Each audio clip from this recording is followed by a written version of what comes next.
സമുദ്ര സങ്കീർത്തനാനാവിനി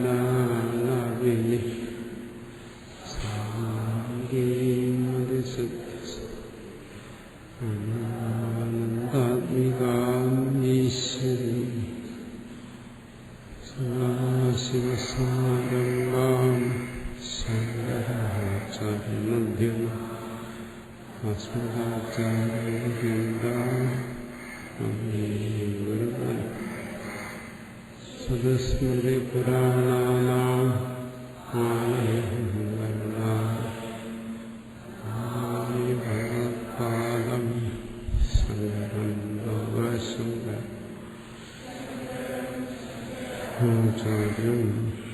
കേശവന്ദാരായണം ഭാഷ്യമോ വന്ദേ പുനഃ പുനഃ ഈശ്വരോ ഗുരുരാത്മേതി മൂർത്തിഭേദവിഭാഗി വ്യാപ്തദേഹായ ദക്ഷിണാമൂർത്തയേ നമഃ.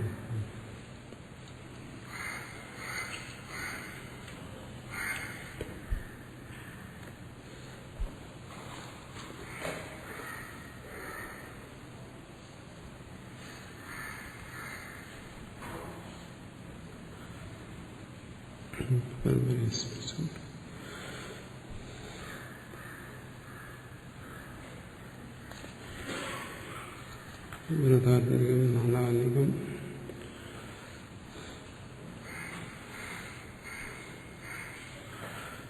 ആത്മീത്യുപാസീത അത്ര ഹേതേ സർവേ ഏകം ഭവന്തി തദ്ദേതത് പതനീയമസ്യ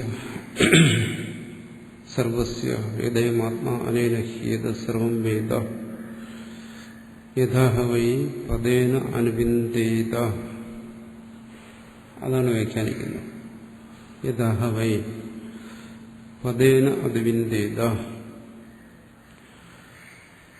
ശ്രുതി ഇത്രേ പറയുന്നുള്ളൂ. എങ്ങനെയാണോ പദേന പദം പാദം അനുവിന്ദേത ലഭിക്കുന്നത്, ഏവം കീർത്തി ശ്ലോകം വിന്ദതേ ഏവം വേദ. അതിന് ഭാഷ്യകാരൻ വ്യാഖ്യാനിച്ചതാണ്. യഥാഹവേ ലോകെ പദേന ഗവാദിഖുരാങ്കിലോ ദേശ പദമിത്തി. പദം എന്ന് പറഞ്ഞു കഴിഞ്ഞാൽ സാധാരണ കാലെന്നാണ് അർത്ഥം. ഇവിടെ പശുവിന്റെയും മറ്റു കാൽപ്പാട് ഭൂമിയിൽ പതിഞ്ഞിരിക്കുന്ന ആ കൽപ്പാട്, അതിനാണ് പദം എന്ന് പറഞ്ഞിരിക്കുന്നത്. അപ്പോൾ കൂട്ടത്തിൽ നിന്ന് പശു നഷ്ടപ്പെട്ടു പോയാൽ ആ കാൽപ്പാട് കണ്ടിട്ട് തേന പതേന ആ കാൽപ്പാട് കണ്ടിട്ട് നഷ്ടം വിവിച്ചിതം പശു പതേന അന്വേഷമാണോ അനുവിന്ദേ ലഭേദ. കൂട്ടത്തിൽ നിന്ന് നഷ്ടപ്പെട്ടു പോയ, എന്നാലത് അയാൾ ആഗ്രഹിക്കുന്നുള്ളത് എനിക്ക് വേണം, കണ്ടെത്തണം എന്നാഗ്രഹിക്കുന്നവൻ, അവൻ ആഗ്രഹിക്കുന്ന ആ പശുവിനെ ആ കാൽപ്പാടിലൂടെ പതേന അന്വേഷമാണ്, കാൽപ്പാട് കണ്ട് അന്വേഷിക്കുന്നു. അനുവിന്ദേ ലഭേദ എന്നാണ്. അതാണ് കഴിഞ്ഞ ദിവസം നമ്മൾ ഇവിടെ വിശദമായി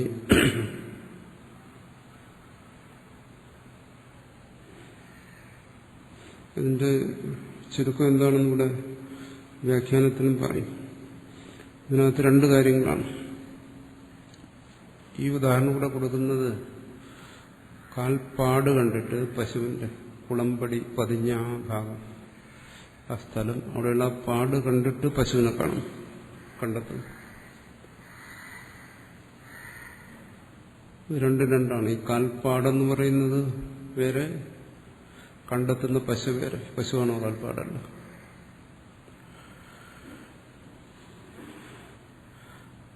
അതുപോലെ ഇവിടെ ശാസ്ത്രം, ആചാര്യൻ, ശ്രവണം, സാധനകൾ, ഇതെല്ലാം കൊണ്ട് എങ്ങനെ പരമാർത്ഥത്തെ ബോധിക്കാൻ കഴിയും?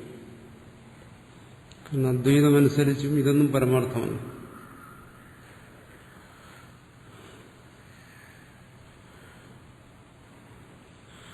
പരമാർത്ഥമല്ലാത്തതുകൊണ്ട് പരമാർത്ഥത്തെ എങ്ങനെ കണ്ടെത്താം എന്ന്. ഇനിയിവിടെ പറയും അത് രണ്ടായി സ്വീകരിച്ചാലും ശരി, ഇത് പരമാർത്ഥമല്ലെന്ന് സ്വീകരിച്ചാലും ഇവിടെ അദ്വൈതത്തിൽ ദോഷമുണ്ട്. ഇതിനെല്ലാം പരമാർത്ഥമെന്ന് സ്വീകരിച്ചാലും അദ്വൈതത്തിന് ദോഷമുണ്ട്. രണ്ടുകൂടെ വാർത്തികാരം വിശദീകരിക്കും. കഥം പുനരേത് പതിനേഴ് പറയുന്നു. കഥം പുനർ അബോധോക്ത ക്ലിപ്തോപായേന തത്പരം ഗമ്യതേ സത്യമിത്യസ്യ പരിഹൃത്യൈ പരം വചഃ. കഥം പുനരേത് പതിനേഴ് ഉച്യത എന്ന് പറഞ്ഞ് ഭാഷ്യകാരൻ വ്യാഖ്യാനിക്കുന്നത് അബോധോത്ഥ ക്ലിപ്ത ഉപായം, പരമാർത്ഥത്തെ അറിയുന്ന തത്പരം സത്യം, ആ പരമമായ സത്യത്തെ അറിയുന്നതിനുള്ള ഉപായങ്ങൾ അബോധോത്ഥമാണ്, അജ്ഞാനജന്യമാണ് ഈ ഉപായങ്ങളെല്ലാം എന്നർത്ഥം. അജ്ഞാനജന്യം എന്ന് പറഞ്ഞു കഴിഞ്ഞാൽ വിശദീകരിച്ചിട്ടുള്ളതാണ്. ഇവിടെ ആ പരമമായ സത്യം അതാണ് അറിയേണ്ടത്. അല്ലെങ്കിൽ വേറെ രീതിയിൽ പറഞ്ഞാൽ തന്നെ ആ പരമമായ സത്യമായി അറിയണം. രണ്ട് രീതിയിലും പറയും. ഇപ്പോൾ അതിനെ അറിയുന്നില്ല. ആ പരമമായ സത്യത്തിന്റെ അറിവില്ലായ്മയുണ്ട്. അതിനാണ് അജ്ഞാനം എന്ന് പറയുന്നത്. ഇവിടെ അതിന് പറയുന്നു അബോധം, ആ ബോധമില്ലായ്മ. എന്തിനെ കുറിച്ചുള്ള ബോധമില്ലായ്മ? പരമാർത്ഥ സത്യത്തെക്കുറിച്ചുള്ള ബോധമില്ലായ്മ. ആ ബോധമില്ലായ്മ കൊണ്ട് താൻ ബന്ധനസ്ഥനാണെന്നും ഇത് സംസാരമാണെന്നും അറിയുന്നു. തന്റെ മുമ്പിൽ കാണുന്നതിനെ രണ്ടായും അറിയും.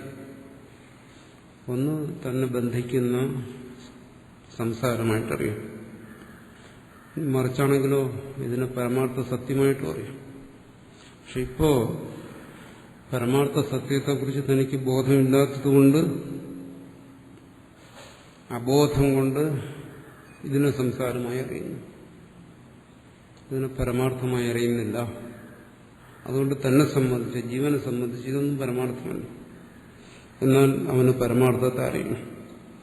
അപ്പോൾ പരമാർത്ഥമല്ല എന്ന് താൻ അനുഭവിക്കുന്ന ഇതിലൂടെ എങ്ങനെ പരമാർത്ഥത്തെ അറിയാൻ പറ്റും? അതിന്റെ ഉപായം എങ്ങനെ ശരിയാകും എന്നും അതിനുവേണ്ടി അടുത്ത് പറയുന്നത് എന്താണ്? പരമാർത്ഥാത്മന അസത്യം പദം തദപി ബോധകം സ്വാർത്ഥസ്യൈവം ഉപായത്വം അസത്യസ്യ ആത്മനിഷ്ഠിത. സുരേശ്വരാചാര്യ വലിയ മീമാംസകനായിരുന്നു, പൂർവ്വമീമാംസയിൽ വലിയ പണ്ഡിതനായിരുന്നു. അതുകൊണ്ട് മീമാംസക മതമനുസരിച്ച് ഒരു ഉദാഹരണം പറയുകയാണ്. പദം വാസ്തവത്തിൽ അസത്യമാണ് എന്ന മീമാംസകർ കരുതുന്നതാണ്. ഗൗ, അശ്വഹ ഇതൊക്കെ പദങ്ങളാണ്. പദങ്ങളെന്ന് പറയുമ്പോൾ വർണ്ണങ്ങൾ കൂടിച്ചേർന്നത്.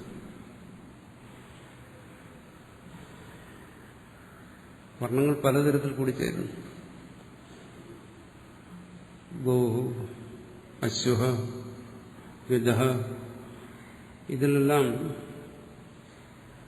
വർണ്ണങ്ങൾ മാറി മാറി വരുന്നു. ഒരേ വർണ്ണം തന്നെ പല പദത്തിൽ വരുന്നു. വർണ്ണങ്ങൾ വിഭുവാണ്, നിത്യമാണ്. അതാണ് അവർ പറയുന്നത്. വിഭുവും നിത്യവുമായിരിക്കുന്നത് പദങ്ങളായി വരുമ്പോൾ അത് പരിച്ഛിന്നമാകുന്നു. കാരണം പദം, ഗൗ ഒരു പദമാണ്. അതല്ലല്ലോ അശ്വം എന്ന് പറയുന്ന പദം. ആ പദം നശിക്കുന്നു. ഗോപദം ഉച്ചരിക്കുന്നു, നശിക്കുന്നു. അടുത്ത അശ്വപദം ഉച്ചരിക്കുന്നു, നശിക്കുന്നു. അപ്പോൾ വിഭുവും നിത്യവുമായിരിക്കുന്ന വർണ്ണങ്ങൾ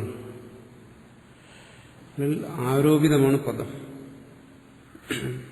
അത് കൽപ്പിതമാണെന്നാണ് അവരുടെ ഇത്. ആ കൽപ്പിതമായ പദം അത് മറ്റൊരു വിഷയമാണ്. വർണ്ണം എങ്ങനെ വിഭുവാകുന്നു, എങ്ങനെ നിത്യമാകുന്നു, എങ്ങനെ കൽപ്പന വരുന്നു, അതെല്ലാം കുമാരന്റെ ഭട്ടനും മറ്റും ചർച്ച ചെയ്തിട്ടുള്ള കാര്യങ്ങളാണ്. അതിനെ സൂചിപ്പിക്കുന്നു. ഇവിടെ നമ്മൾ അത്രയും മനസ്സിലാക്കുക. വർണ്ണത്തെ നിത്യമായും പദത്തെ കല്പിതമായും വരുന്നു. ആ കല്പിതമായ പദം അർത്ഥത്തെ ബോധിപ്പിക്കുന്നു. ഗോശബ്ദം പശു എന്ന് പറയുന്ന ഒരു വസ്തുവിനെ ബോധിപ്പിക്കുന്നു. അശ്വശബ്ദം അശ്വ എന്ന് പറയുന്ന വസ്തുവിനെ ബോധിപ്പിക്കുന്നു. അപ്പോൾ കല്പിതമായതും പരമാർത്ഥത്തെ ബോധിപ്പിക്കാം. അതവരംഗീകരിക്കുന്നുണ്ട്. ഗോവും അശ്വവും ഒന്നും കല്പിതമാണെന്ന് അവർ പറയുന്നില്ല. പൂർവമീമാംസകർ അദ്വൈതി പറയുന്ന പോലെ പ്രപഞ്ചം കല്പിതമാണെന്നും അവർ പറയുന്നില്ല, അസത്യമാണെന്ന് പറയുന്നില്ല. അതുപോലെ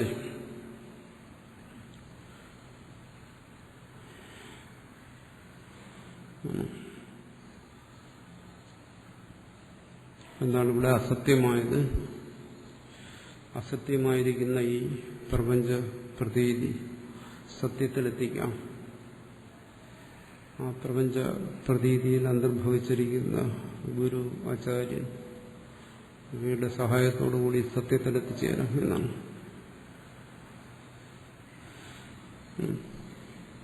ഉപായ സത്യതാം മുക്ത്വ അന്യാദൃശ്യപൈജ്യതേ സത്യതാത്ര ഉപായാന പേയേ കിം തയേഷ്യത്തെ. പറയുന്നു ഈ ഉപായങ്ങൾ അസത്യമെന്ന് ആര് പറഞ്ഞു? ആചാര്യൻ ശാസ്ത്രവും ഉപദേശമൊക്കെ അസത്യമെന്ന് അങ്ങനെ പറഞ്ഞു. ഇവിടെ ചോദ്യം ചോദിക്കുകയാണ്. അത് അസത്യമെന്ന് പറയാൻ കഴിയില്ല. എന്തുകൊണ്ട്? രജ്ജുവിൽ കാണുന്ന സർപ്പത്തെ നമുക്ക് അസത്യമെന്ന് പറയാം. കാരണം അതവിടെ കാണുന്നു, ഭയപ്പെടുന്നേ ഉള്ളൂ. പക്ഷെ ആ സർപ്പം കടിക്കാറില്ല. ആ സർപ്പം കടിച്ചവരെ ചികിത്സിക്കാറില്ല. അതിൽ അർത്ഥക്രിയാകാര്യത്വമില്ല.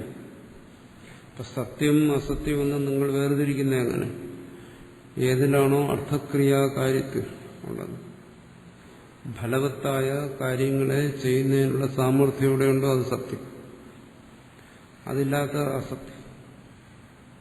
മരുമരീചിക, അതിന് ജലം കുടിച്ചിട്ട് ദാഹം ശമിപ്പിക്കാൻ കഴിയുന്നില്ല, അതുകൊണ്ട് അത് അസത്യം, മിഥ്യ. വാസ്തവജലം അങ്ങനെയല്ലല്ലോ, ആ ജലം കുടിച്ച് ദാഹം ശമിപ്പിക്കും. അതുകൊണ്ട് വാസ്തവജലത്തിൽ അർത്ഥക്രിയാകാര്യത്വം ഉണ്ടെന്ന് പറയും. മരുമരീചികയിലെ ജലത്തിലല്ല. അതുപോലെ ഈ പ്രതീതമായിരിക്കുന്ന പ്രപഞ്ചം, അവിടെ ഗുരുവും ശാസ്ത്രവും എല്ലാം അർത്ഥക്രിയാകാരിത്വമുള്ളതാണ്. ഫലവത്തായ പ്രവൃത്തിക്ക് അവിടെ സംഭവിക്കുന്നു, അല്ലെങ്കിൽ അത് പ്രവൃത്തിക്ക് ഹേതുവാണ്. അതുകൊണ്ടിത് മിഥ്യയല്ല. അങ്ങനെയുണ്ടെങ്കിലും അതിനെ അങ്ങനെ സത്യമായി സ്വീകരിച്ചാൽ ഇതുകൊണ്ട് നിങ്ങൾ പറയുന്ന പരമാർത്ഥ സത്യത്തെ എങ്ങനെ സാക്ഷാത്കരിക്കാൻ കഴിയും? ഇതിനെ സത്യമായി സ്വീകരിച്ചാൽ അത് പ്രയാസമാണല്ലോ എല്ലാവർക്കും. ഗുരുവും ശാസ്ത്രവും ഒക്കെ മിഥ്യയാണെന്ന് പറഞ്ഞാൽ അത് സ്വീകരിക്കാൻ ബുദ്ധിമുട്ടുള്ള കാര്യമാണ്. പറയുന്നു വേണ്ടതിനെ സത്യമായി സ്വീകരിക്കുക. അങ്ങനെ സ്വീകരിച്ചാലും ഇതുകൊണ്ട് പരമാർത്ഥത്തെ എങ്ങനെ അറിയാൻ കഴിയും എന്നാണ്. അതിനു വേണ്ടിയിട്ട് ഇവിടെ ദൃഷ്ടാന്തം പറഞ്ഞിരിക്കുന്നതാണ്. അതുകൊണ്ട് ഇതും പരമാർത്ഥ സത്യസാക്ഷാത്കാരത്തിന് ഇതൊന്നും ഉപകരിക്കത്തില്ല. ഇതിന് സത്യമായി സ്വീകരിച്ചാലും വ്യാവഹാരിക സത്യമായി സ്വീകരിച്ചാലും എന്ന് പറയുമ്പോൾ അതിന് ദൃഷ്ടാന്തം പറയുന്നു. ഗവാദി ഖുര ബിംബോവ പദമിത്യുപദിശ്യതേ അനന്യതാർത്ഥസിദ്ധ്യർത്ഥം ദൃഷ്ടാന്തോയം തഥാ സതി.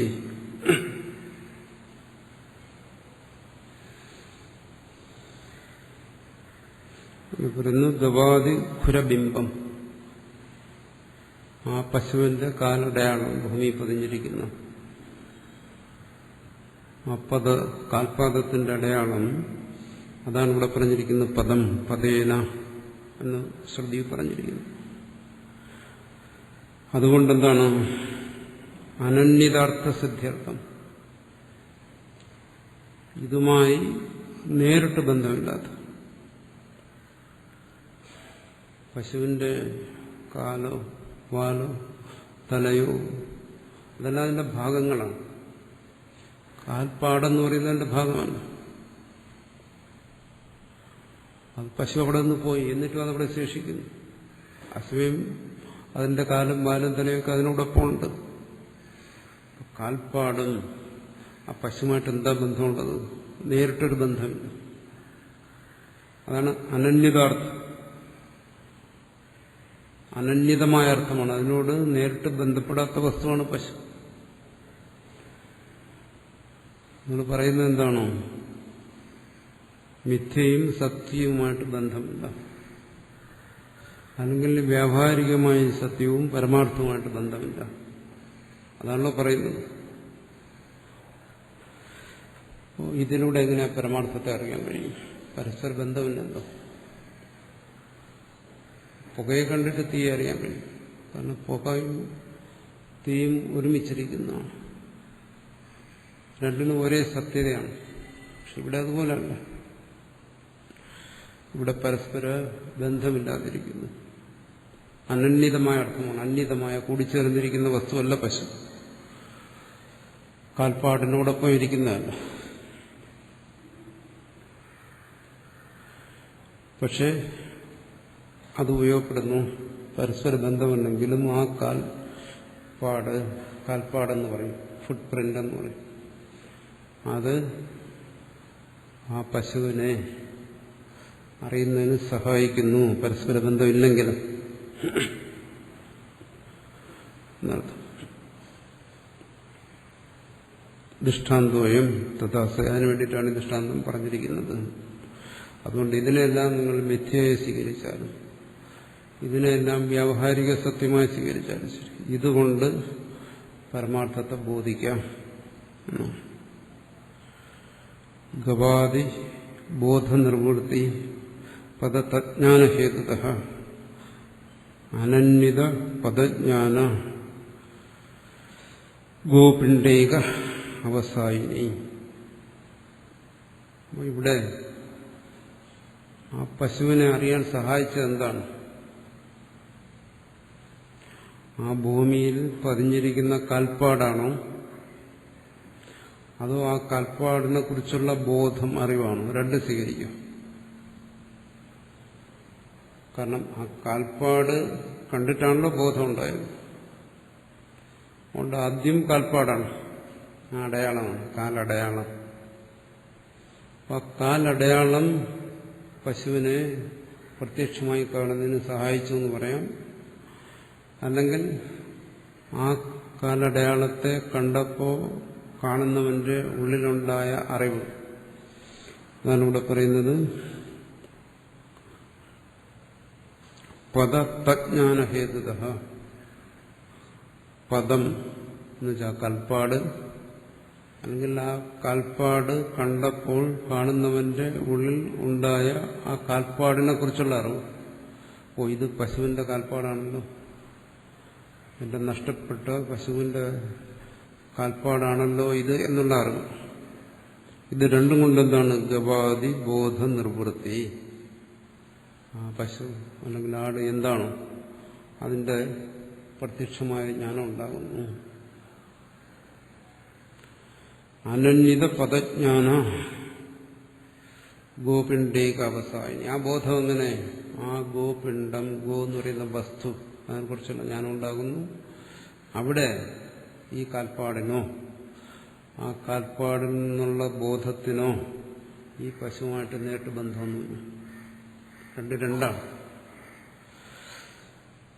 രണ്ടും വ്യാവഹാരികമായി തുല്യമാണെങ്കിലും ഇവിടെ പറയുന്ന ആ പരസ്പര ബന്ധത്തെയാണ്. മിഥ്യയും സത്യവും തമ്മിലുള്ള ബന്ധം പോലെ. ആ ബന്ധം അവിടെ ഇല്ലെങ്കിലും അവിടെ പ്രതീതി ഉണ്ടാകുന്നു.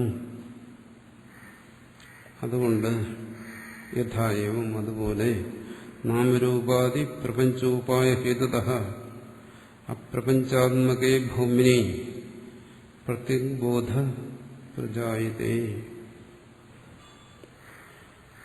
ഇതുപോലെ നാമരൂപാദി പ്രപഞ്ചം ഇതെല്ലാം ആ പരമാർത്ഥ സത്യം ഒഴികെ എന്തെല്ലാം ഈ ജീവൻ ഇപ്പോൾ അനുഭവിച്ചുകൊണ്ടിരിക്കുന്നു ഇതെല്ലാം അത് നാമരൂപാദി പ്രപഞ്ചമാണ്. അത് ശ്രുതിയായാലും ശ്രുതിയെ ഉപദേശിക്കുന്ന ഗുരുവായാലും ഗുരുവിന്റെ ഉപദേശമായാലും കേൾക്കുന്നവൻ കേൾക്കുന്ന ശബ്ദമായാലും എന്തായാലും സർവവും ഈ നാമരൂപാത്മകമായ പ്രപഞ്ചമാണ്. ഇനി ഇത് വേറെ തരത്തിലും വ്യാഖ്യാനിക്കും. പറയുന്നത് എന്താണ്? ദൈവം നാമരൂപാദി പ്രപഞ്ചം. ആ പ്രപഞ്ച ഉപായ ഹേതു ഈ പ്രപഞ്ചത്തെ തന്നെ ഇവിടെ ഉപായമായി സ്വീകരിച്ചിരിക്കുന്നു. പരമാർത്ഥം അല്ലാതെ എന്താണോ ആ ജീവന്റെ മുമ്പിൽ പ്രതീതമായിരിക്കുന്നത് ആ പ്രതീതിയെ തന്നെ ആ അനുഭവത്തെ തന്നെ ഉപായമായി സ്വീകരിക്കുന്നു. അതിനെ ആരുപായമായി സ്വീകരിച്ചു? ആ ജീവൻ. എന്തിന്? പരമാർത്ഥത്തെ അറിയാൻ. അത് തന്നെ ഹേതുവായി തീർന്നു, കാരണമായി തീർന്നു. അതുകൊണ്ട് എന്ത് സംഭവിക്കുന്നു? അപ്രപഞ്ചാത്മകേ ഭൂമിനി പ്രത്യഗ്ബോധ പ്രജായതേ. അപ്രപഞ്ചാത്മകമായ പ്രപഞ്ചശൂന്യമായ ഈ പറയുന്ന ഈ ഭ്രാന്തി അല്ലെങ്കിൽ ഈ അനുഭവം, ഈ പ്രതീതിരഹിതമായ ഭൂമാവിൽ, ആ പരമാത്മാവിൽ ഈ പ്രതീതിയുടെ സഹായത്തോടുകൂടി പ്രത്യഗ്ബോധ അതിനെ ആ പരമാത്മാവിനെ സ്വരൂപമായി ഗ്രഹിക്കുന്നു, പ്രത്യേകമായി ഗ്രഹിക്കുന്നു. അപ്പോൾ അസത്യത്തിലൂടെ സത്യത്തെ ഗ്രഹിക്കാം എന്ന് പറയും. സത്യത്തെ സ്വസ്വരൂപമായി ഗ്രഹിക്കുന്നതിന് ഈ അസത്യപ്രതീതി ഇതതിനു വേണ്ടിയാണ്. അദ്വൈതത്തെ സംബന്ധിച്ചിടത്തോളം മുമ്പ് അത് വന്നു കഴിഞ്ഞു. ഈ സൃഷ്ടി എന്തിനു വേണ്ടി? സ്വസ്വരൂപത്തെ അറിയാൻ മുമ്പ് ചർച്ച ചെയ്തതാണ്. ഇവിടെ അത് പറയുന്നു. പ്രപഞ്ചരഹിതമായ സ്വസ്വരൂപത്തെ ഗ്രഹിക്കുന്നതിന് ആണ് ഈ പ്രപഞ്ചപ്രതീതി എന്ന്.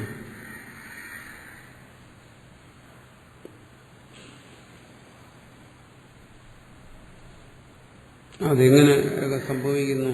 അതടുത്ത് പറയുന്നു. പ്രമാണഭൂമു ഐകാത്മ്യം വിരോധാന്ന പ്രതീയതേ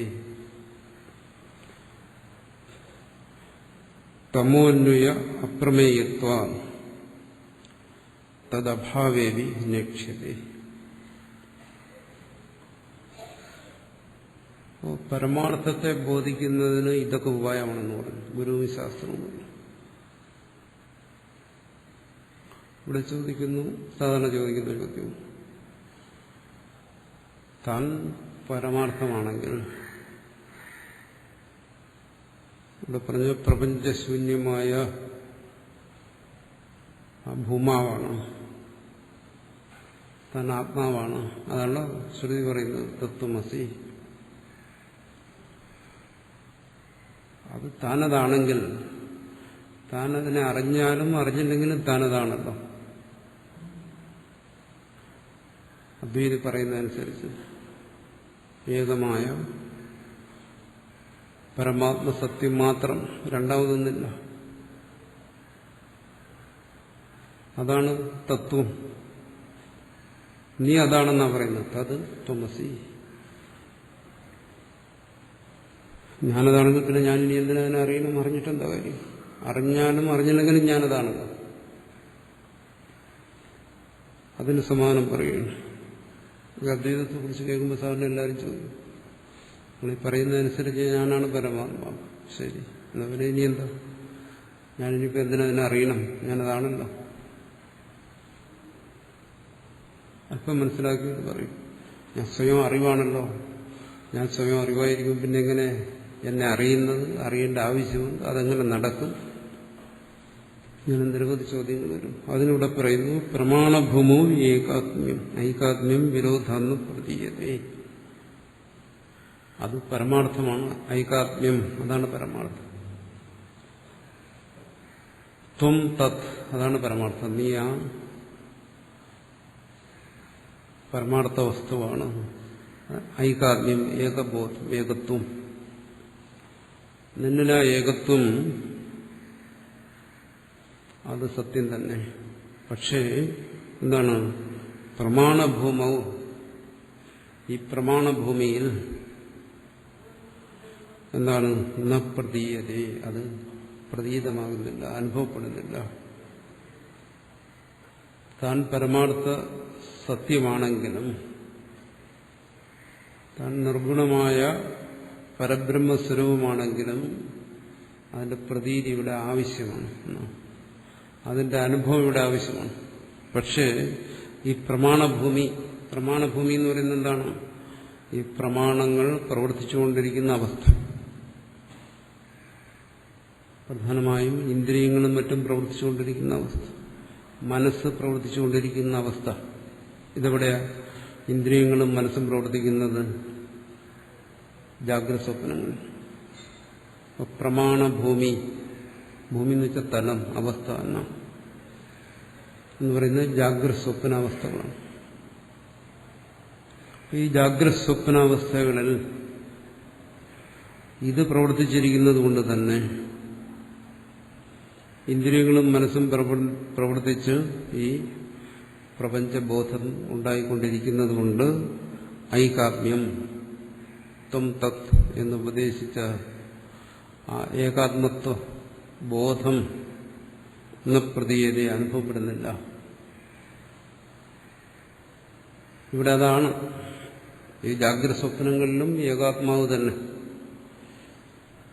ഭേദശൂന്യമായ പരമാർത്ഥ വസ്തു തന്നെ, അത് തന്നെ സത്യം. പക്ഷെ അത് അനുഭവപ്പെടുന്നില്ല. ആകെ മൂന്നവസ്ഥയേ ഉള്ളൂ. അല്ലെങ്കിൽ ജാഗ്രത, അല്ലെങ്കിൽ സ്വപ്നം, അല്ലെങ്കിൽ സുഷുപ്തി. എവിടെയാണെങ്കിലും തമോ അന്വയ അപ്രമേയത്വാ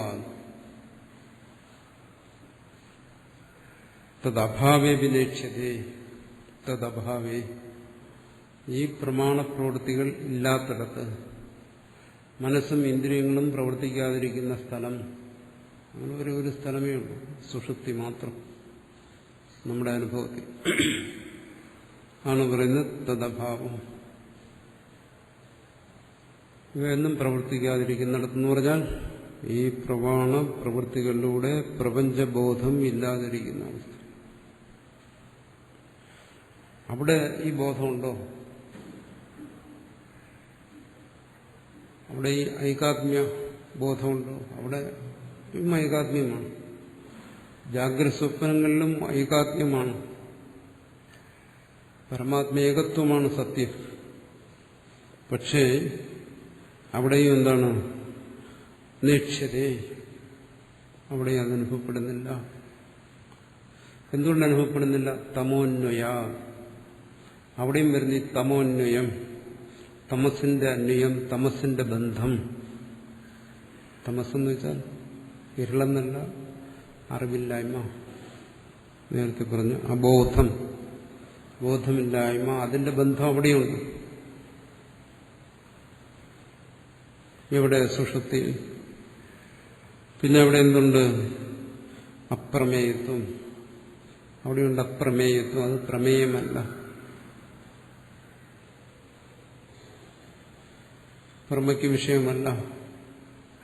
അതുകൊണ്ട് അവിടെയും ഈ ഐകാത്മ്യബോധം പ്രകടമാകുന്നില്ല, അനുഭവം ജീവനുണ്ടാകുന്നില്ല. അപ്പോ സുഷുപ്തി സംപ്രസാദനാണ്. അവിടെ ജീവൻ ഏകീഭൂതനായിരിക്കുന്നു പരമാത്മാവിനോട്.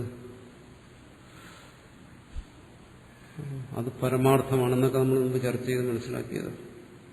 ഏകമാണ്, അദ്വൈതമാണ്, പ്രപഞ്ചവശവുമാണ്, ശാന്തമാണ്. അങ്ങനെയാണെങ്കിൽ അത് പോരെ? സാധാരണ ചോദിക്കുന്ന ചോദ്യമാണ്.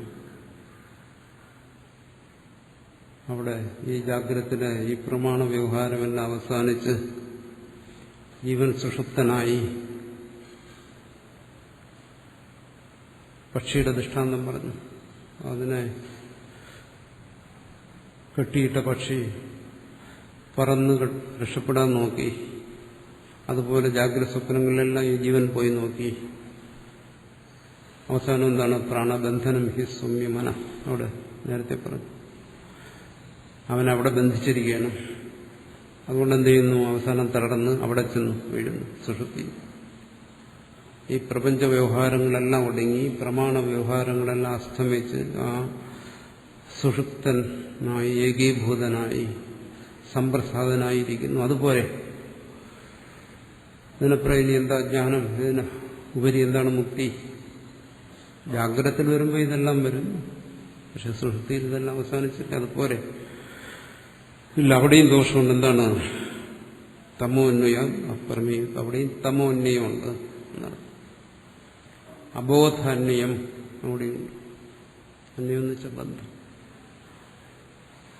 അപ്രമേയത്വമുണ്ട്. സുഷുപ്തിയിൽ ഭ്രമയില്ല, സുഷുപ്തിയിൽ അറിവില്ല. അറിവില്ല എന്ന് പറഞ്ഞാൽ അവിടെ സുഷുപ്തനായിരിക്കുന്നവൻ ജ്ഞാനസ്വരൂപനാണെങ്കിൽ ആ സ്വരൂപമായ ജ്ഞാനം, അറിവ് അതവിടെ ഉണ്ടെന്ന് പറയും. അങ്ങനെ കരുതുമ്പോൾ ആ സുഷുപ്തനായിരിക്കുന്നവൻ കേവലം സന്മാത്രനാണെങ്കിൽ, കേവലം സത്താണെങ്കിൽ അവിടെ സത്താരൂപത്തിലാണ് ഉണ്ടെന്ന് പറയാം. ഈ ജാഗ്രത സ്വപ്ന വിക്ഷേപങ്ങളൊന്നുമില്ലാതെ അവൻ ഏകനായിരിക്കുന്നതുകൊണ്ട് അവൻ ആനന്ദസ്വരൂപനാണെന്ന് പറഞ്ഞാൽ അത് പറയാം. അവൻ ആനന്ദരൂപിയാണ്, സച്ചിദാനന്ദരൂപിയാണെന്ന് പറയാം.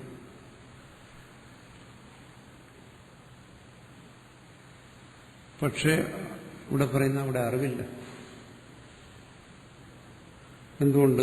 തമോ ബന്ധമുള്ളതുകൊണ്ട്, തമസിന്റെ ബന്ധമുള്ളതുകൊണ്ട്. തമസെന്ന് പറയുന്നത് അജ്ഞാനം, അബോധം, ബോധമില്ലായ്മ, അറിവില്ലായ്മ. സ്പഷ്ടമല്ലേ? സുഷുപ്തിയിൽ അവിടെ സമ്പ്രസാദനായിരുന്നെങ്കിലും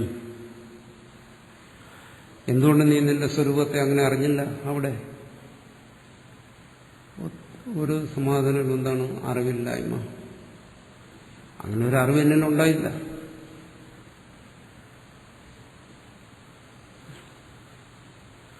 അറിവുണ്ടായാലോ? അതാണ് ഇവിടെ പറഞ്ഞത്. മാനഭൂമി. ഈ മാനഭൂമിയിൽ മാത്രമേ അറിവുണ്ടാകത്തുള്ളൂ. എന്നുവെച്ചാൽ ജാഗ്രത സ്വപ്നങ്ങൾ. അത് ഈ രണ്ട് അവസ്ഥയുടെയും പ്രത്യേകതയാണ്. സുഷുപ്തിയിൽ തമോന്വയം പിന്നെ എങ്ങനെ വന്നു? തമസിന്റെ ബന്ധം എങ്ങനെ വന്നു? വളരെ സ്പഷ്ടമല്ലേ? സുഷുപ്തിയിൽ അറിഞ്ഞില്ല, അതാ പറയുന്നു. അതുകൊണ്ടാണ് എന്നെ മാനഭൂമി എന്ന് വിളിക്കാത്തത്. പ്രമാണ പ്രമേയ വ്യവഹാരം നടക്കാത്ത ഇടം.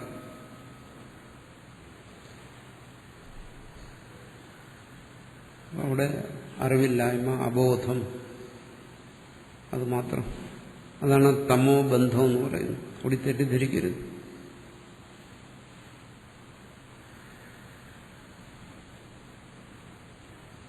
ജാഗ്രതത്തിൽ ഉള്ള അറിവ്, അറിവില്ലായ്മ. ജാഗ്രതത്തിൽ എനിക്ക് പുസ്തകത്തെക്കുറിച്ച് അറിവുണ്ട്. അതുകൊണ്ട് ഞാൻ പറയുന്നു, ഈ അറിവിനെ ആശ്രയിച്ച് ഞാൻ പറയുന്നു, പുസ്തകം ഇവിടെ ഉണ്ട്, അസ്തിത്വ ബുദ്ധിയുണ്ട്.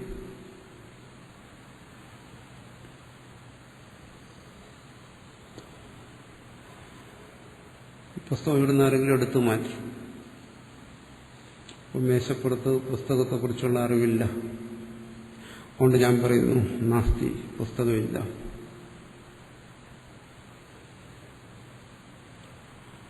അപ്പോൾ അറിവിനെ ആശ്രയിച്ചിട്ട് ഞാൻ, പുസ്തകത്തെക്കുറിച്ചുള്ള അറിവിനെ ആശ്രയിച്ച് ഞാൻ അസ്തിത്വ ബുദ്ധി എന്നിലുണ്ടായി.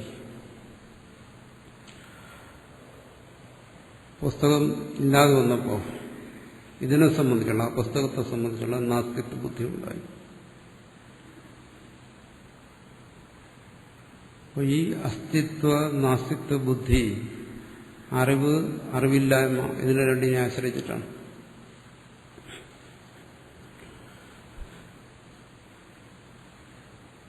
പുസ്തകം അസ്തി, പുസ്തകം നാസ്തി എന്ന് പറയുന്നു. ഇത് സംഭവിക്കുന്നത് പ്രമാണഭൂമിയിൽ, ജാഗ്രത സ്വപ്നങ്ങളിലാണ് സംഭവിക്കുന്നത്. അറിവിനെയും അറിവില്ലായ്മയും ആശ്രയിച്ചു വരുന്ന അസ്തിത്വ നാസ്തിത്വ ബുദ്ധി.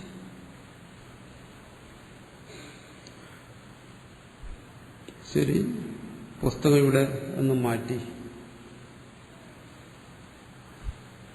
ചോദിക്കുന്നു, പുസ്തകത്തെ നീ അറിയുന്നുണ്ടോ? ഇല്ല. എന്താ, മേശപ്പുറത്ത് പുസ്തകമില്ലേ? ഇല്ല. പിന്നെന്താ ഉള്ളത്? ഒന്നുമില്ല, മേശ മാത്രം. ആ പുസ്തകത്തിന്റെ ഇല്ലായ്മ എന്ന് പറയുന്നത് എന്താ? മേശയാണ്. എന്താ, നിങ്ങൾക്കറിയാൻ പറ്റുന്നുണ്ടോ? ഇവിടെ ഒരു മേശ, അതിൽ പുസ്തകത്തിന്റെ ഇല്ലായ്മ എന്ന് പറയുന്ന മറ്റൊരു വസ്തു, രണ്ടും അനുഭവപ്പെടുന്നുണ്ടോ? ഇല്ല. ഇവിടെ ഇപ്പം എന്താ ഉള്ളത്? വെറും മേശ മാത്രം. അപ്പോൾ വസ്തുവിനെ സംബന്ധിച്ചുള്ള അസ്തിത്വ നാസ്തിത്വ ബുദ്ധി ഇങ്ങനെയാണ്. അത് ആ വസ്തുവിനെ സംബന്ധിച്ചുള്ള അറിവിനെ സംബന്ധിച്ചിരിക്കുന്നു.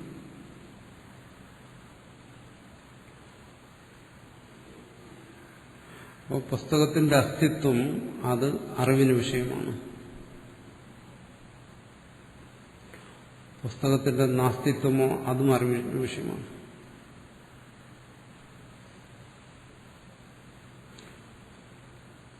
അസ്തിത്വ നാസ്തിത്വങ്ങൾ അറിവിനെ ആശ്രയിച്ചിരിക്കുന്നു. അതുപോലെ അറിവും അറിവില്ലായ്മയും അറിവിനെ ആശ്രയിച്ചിരിക്കുന്നു. എങ്ങനെയാണോ അസ്തിത്വം നാസ്തിത്വം അറിവിനെ ആശ്രയിച്ചിരിക്കുന്നത്, അതുപോലെ അറിവും അറിവില്ലായ്മയും അറിവിനെ ആശ്രയിച്ചായിരിക്കുന്നു.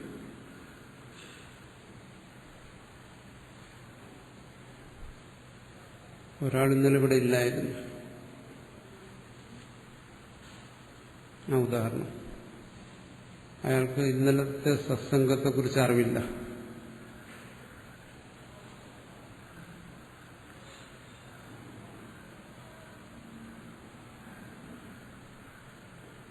എന്ന് വിചാരിച്ച് ഇന്നലെ സത്സംഗം ഇല്ലായിരുന്നു എന്നാണോ അതിനർത്ഥമല്ല. എന്തുകൊണ്ട്? അയാൾ മറ്റൊരാളോട് ചോദിക്കുന്നു, ഇന്നലത്തെ സത്സംഗം എന്തായിരുന്നു? അയാൾ പറയുന്നു, എനിക്കറിയില്ല, എന്തുകൊണ്ട്, ഞാനിവിടെ ഇല്ലായിരുന്നില്ല. ശരി. അതുകൊണ്ട് സത്സംഗത്തെക്കുറിച്ചുള്ള അറിവില്ലായ്മ അയാൾക്കുണ്ട്. സത്സംഗത്തെക്കുറിച്ചുള്ള അറിവില്ലായ്മയെക്കുറിച്ചുള്ള ബോധം അയാൾക്കുണ്ട്. അയാൾ പറയുന്നു, എന്താണ്, എനിക്കറിവില്ല. അറിവില്ലായ്മയെക്കുറിച്ചുള്ള ബോധം അയാൾക്കുണ്ട്. ബോധത്തിലാണ് അയാളുടെ അറിവില്ലായ്മ. ബോധം ഉള്ളിടത്തേ ഉള്ളൂ അറിവില്ലായ്മ. ചോദിക്കുന്നു, എന്തുകൊണ്ടറിഞ്ഞില്ല? ഞാൻ ഇന്നലെ സത്സംഗത്തിന് പോയില്ല, അതുകൊണ്ട് എനിക്കറിയാൻ പറ്റിയില്ല. അപ്പൊ തന്റെ അറിവില്ലായ്മയെക്കുറിച്ച് അയാൾക്ക് ബോധമുണ്ടെന്ന് പറഞ്ഞാൽ അറിവില്ലായ്മ അയാളുടെ ബോധത്തെ ആശ്രയിച്ചായിരിക്കുന്നു. ഇനി മറ്റൊരാളുടെ ചോദിച്ചു,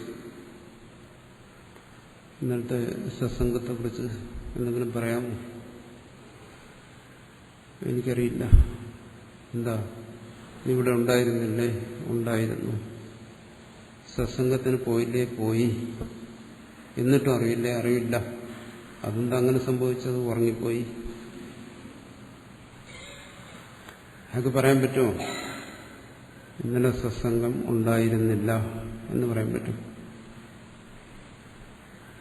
അങ്ങനെ പറയാൻ കഴിയത്തില്ലല്ലോ. ഉണ്ടായിരുന്നു, പക്ഷെ സത്സംഗത്തിൽ ഞാൻ ഉറങ്ങിപ്പോയി. അപ്പൊ അവിടെ പറയുന്നതിന്റെ താല്പര്യം എന്താണ്? അവിടെയും ആ വ്യക്തിയെ സംബന്ധിച്ച് സത്സംഗത്തെക്കുറിച്ചുള്ള അറിവില്ലായ്മയുണ്ട്. സത്സംഗമില്ലായിരുന്നു എന്ന് പറയുമ്പോഴും ഇല്ല. പിന്നെന്താ സത്സംഗത്തെക്കുറിച്ചുള്ള അറിവില്ലായ്മ എന്ന് പറയുന്നത്? സത്സംഗത്തിൽ ഉണ്ടായിരുന്നിട്ട് ഞാൻ ഉറക്കത്തിലായിരുന്നു എന്ന് പറഞ്ഞാൽ എന്റെ സുഷുപ്തിയിൽ എന്നെ സംബന്ധിച്ച് അങ്ങനെ ഒരു കാര്യം ഉണ്ടായിരുന്നില്ല. സംഗതി ഇവിടെ നടന്നു, അത് കേട്ടവർ പലരുമുണ്ട്. പക്ഷേ എന്നെ സംബന്ധിച്ച് എന്റെ സുഷുപ്തിയിൽ സത്സംഗം ഉണ്ടായിരുന്നില്ല.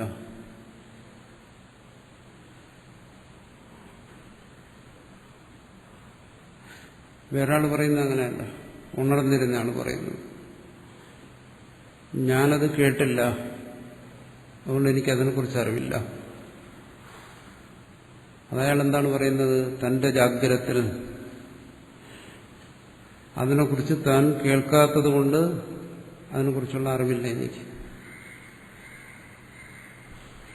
തന്റെ അറിവില്ലായ്മയെക്കുറിച്ച് അയാൾക്ക് ബോധമുണ്ട്. അപ്പം അറിവില്ലായ്മയെക്കുറിച്ചുള്ള ബോധം ഇവിടെ ഉണ്ടായോ? ഉറങ്ങിയാളിനെ സംബന്ധിച്ചതാണോ? ഉറങ്ങിയാളിനെ സംബന്ധിച്ച് പറയുന്നത് എന്താണോ? എന്റെ ആ സുഷുപ്തിയിൽ അങ്ങനെ ഒന്നും സംഭവിച്ചിട്ടേ ഇല്ല. മറ്റുള്ളവരുടെ ജാഗ്രതത്തിലാണിത് സംഭവിച്ചത്. തന്റെ സുഷുപ്തിയിൽ എനിക്ക് അറിവില്ലായ്മ ഉണ്ടായിരുന്നു എന്ന് പറയാൻ പറ്റും? അങ്ങനെ ഒരാൾക്ക് പറയാൻ പറ്റും?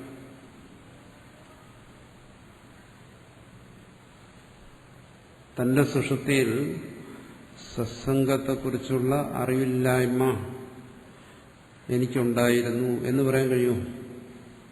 ആലോചിക്കുന്നു. ഒരിക്കലും കഴിയില്ല. ഇത്രേ പറയാൻ പറ്റും. എന്താണ്? എന്റെ സുഷുപ്തിയിൽ അങ്ങനെ ഒരു അനുഭവമേ ഇല്ല.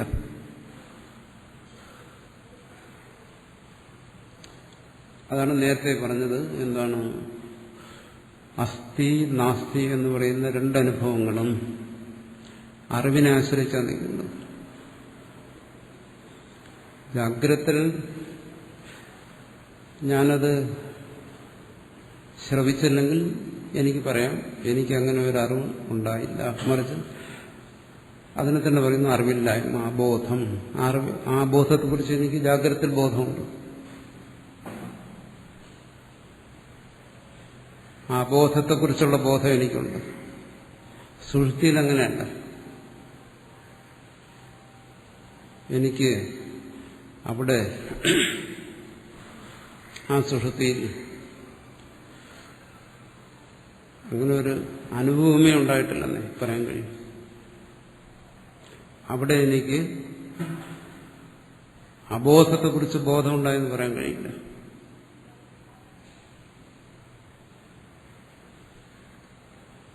കാരണം ബോധമുണ്ടായോ അത് മാനഭൂമി, ജാഗ്രത അല്ലെങ്കിൽ സ്വപ്നം. അവിടെ ബോധം ഉണ്ടാകത്തുള്ളൂ. ചിന്തിച്ച് മനസ്സിലാക്കേണ്ട കാര്യമാണ്, കേട്ട് മനസ്സിലാക്കേണ്ട കാര്യമാണ്. സുഷുപ്തിയിൽ അങ്ങനെ ഒരു അനുഭവം ഉണ്ടാകത്തില്ല. അറിവില്ലായ്മയെക്കുറിച്ച്, അബോധത്തെക്കുറിച്ച് ഒരു ബോധം അവിടെ ഉണ്ടാകത്തില്ല. ആ സുഷുപ്തി വിട്ട് ജാഗ്രതത്തിലേക്ക് വന്നിട്ട് പറയാം എന്താണ്? എനിക്ക് സത്സംഗത്തെക്കുറിച്ചുള്ള ബോധമേ ഇല്ല. ഇപ്പോ ഇല്ല. രണ്ടുപേരും പറയുന്ന ഒരേ കാര്യം തന്നെ. സത്സംഗം ശ്രവിക്കാത്തയാൾ പറയുന്നതും ഒന്ന് തന്നെ. എന്താണ്? എനിക്കതിനെക്കുറിച്ചുള്ള ബോധമില്ല. അവിടെ സുഷുപ്തനായിരുന്ന ആളും പറയുന്നത് അത് തന്നെയാണ്. എനിക്കതിനെക്കുറിച്ച് ബോധമില്ല. പക്ഷെ രണ്ടുപേരുടെയും അനുഭവം രണ്ടാണ്. സുഷുപ്തനെ സംബന്ധിച്ചിടത്തോളം പറയുന്നത് എന്താണ്? ആ അവസ്ഥയിൽ ഞാൻ അബോധങ്ങൾക്കപ്പുറമായിരുന്നു. സത് അസത് പ്രതീതിക്കപ്പുറമായിരുന്നു. എന്നെ സംബന്ധിച്ച് ആ സമയത്ത് സത്സംഗം ഉണ്ട് അല്ലെങ്കിൽ സത്സംഗം ഇല്ല എന്ന് രണ്ടു തരത്തിലുള്ള വ്യവഹാരമില്ലായിരുന്നു. ജാഗ്രതത്തിൽ അങ്ങനെയല്ല. ഉണ്ട് ഇല്ല രണ്ടു തരത്തിലുള്ള വ്യവഹാരമുണ്ട്. സുഷുപ്തിയിൽ ആ രണ്ടു തരത്തിലുള്ള വ്യവഹാരമില്ല. സത് അസത് വ്യവഹാരമില്ല. ആ സത് അസത് വ്യവഹാരത്തെ ബോധിപ്പിക്കുന്ന അറിവില്ലായ്മ, ഇത് രണ്ടും അവിടെയില്ല. ഒരാൾ പറയണല്ല, അവിടെ അറിവില്ലായ്മ ഉണ്ടായിരുന്നു എന്ന് പറഞ്ഞാൽ ഇവിടെ ചോദിക്കുന്നത് എന്താ, അവിടെ നിങ്ങൾ അറിവില്ലായ്മയെ അറിഞ്ഞോ? കാരണം അറിവില്ലായ്മ ഉണ്ടെങ്കിൽ അറിയണം. ഇപ്പം നമ്മൾ അറിയുന്നുണ്ട് എനിക്ക് സത്സംഗത്തെക്കുറിച്ച് അറിവില്ലായിരുന്നു. അത് ഉണർന്നിരുന്നവനും അറിയുന്നു, ആ സമയത്ത് സുഷുപ്തനായിരുന്നവനും അറിയുന്നു. രണ്ടുപേരും ഒരുപോലെ അറിയുന്നു. പക്ഷെ ഉണർന്നിരുന്നറിയുമ്പോൾ ആ അറിവില്ലായ്മയെക്കുറിച്ച് തനിക്ക് ബോധമുണ്ട്. ഉറങ്ങിക്കിടന്നപ്പോഴോ അറിവില്ലായ്മയെക്കുറിച്ചുള്ള ബോധമില്ല. അവിടെ അറിവില്ലായ്മയെ വെളിപ്പെടുത്തുന്ന ഒരു ബോധം അതവിടെ വന്നിട്ടില്ല. പിന്നെ അവിടെ എന്താ ഉണ്ടായിരുന്നത്? അറിവ്, അറിവില്ലായ്മ, അസ്ഥി, നാസ്തി. ഈ പ്രതീതിക്കെല്ലാം അതീതനായ താൻ മാത്രം, ഏകനായ കേവലനായ താൻ മാത്രം. അവിടെ തനിക്ക് തന്നെക്കുറിച്ചുള്ള ബോധമുണ്ടായോ? ഇല്ല. ജാഗ്രതയിലിരുന്നുകൊണ്ട് ഇത് ചിന്തിക്കാൻ പറ്റും, സുഷുപ്തി ചിന്തിക്കാൻ കഴിയില്ല. അപ്പോൾ ജാഗ്രതയിലിരുന്നുകൊണ്ട് തനിക്ക് വ്യക്തമാണ് എന്താണ് ഇവിടെ ഇപ്പോൾ ഈ മാനഭൂമിയിൽ എന്റെ സ്വരൂപത്തെക്കുറിച്ച് ഞാൻ അറിയുന്നില്ല. അതിന് സംശയമൊന്നുമില്ല. അറിയുന്നില്ലെന്ന് പറഞ്ഞാൽ ഇവിടെ അറിവില്ലായ്മയുണ്ട്.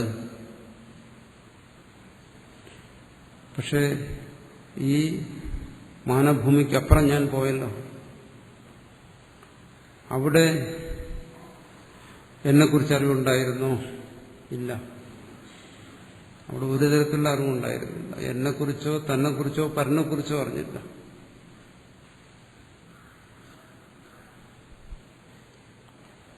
എന്ന് പറഞ്ഞാൽ അവിടെ അപ്രമേയനായിരുന്നു. ഇവിടെ ഈ ജാഗ്രതത്തിൽ വിഷയങ്ങളെല്ലാം പ്രമേയമായിരിക്കുന്നു, താനും പ്രമേയമായിരിക്കുന്നു. പക്ഷെ തന്റെ വാസ്തവ സ്വരൂപം അപ്രമേയമായിരിക്കുന്നു. സുഷുപ്തിയിലാണെങ്കിലോ സർവവും അപ്രമേയം, ഒന്നിനെ അറിയുന്നില്ല. സുഷുപ്തിയിൽ തന്നെ അറിഞ്ഞോ എന്ന് ജാഗ്രതത്തിൽ ചിന്തിച്ചാൽ ജാഗ്രതത്തിൽ കിട്ടുന്ന ഉത്തരം ഇതാണ്, അത് അപ്രമേയമായിരുന്നു.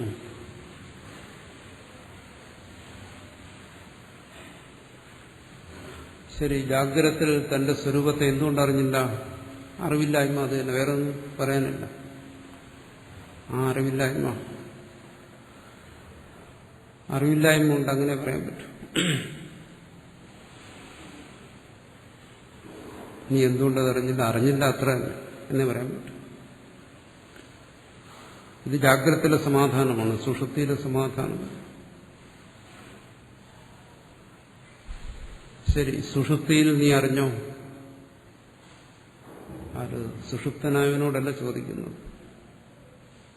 ഉണർന്നിരിക്കുന്നതിനോട് ചോദിക്കുകയാണ്. സുഷുപ്തിയിൽ നീ നിന്നെ അറിഞ്ഞു? ജാഗ്രതത്തിൽ തന്നെ അറിയാത്തതിന് എന്ത് സമാധാനമോ പറഞ്ഞത്? അറിവില്ല. അതേ സമാധാനവും അവിടെയും പറയാനുള്ളൂ സുഷുപ്തിയെ സംബന്ധിച്ച്. ഇല്ല, സുഷുപ്തിയിൽ ഞാൻ അറിഞ്ഞില്ല. അപ്പോൾ ആ അറിവില്ലായ്മ, അതിനെക്കുറിച്ച് തനിക്കിപ്പോൾ ബോധമുണ്ടല്ലോ. അപ്പോൾ ആ അറിവില്ലായ്മ എവിടെ?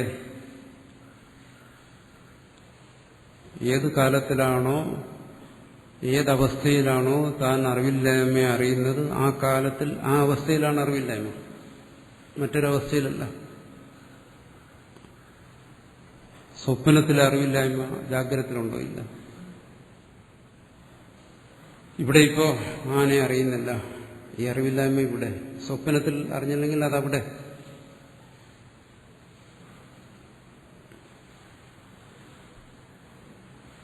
ഇവിടെ ഇപ്പൊ പറയുന്നത് എന്താണ്?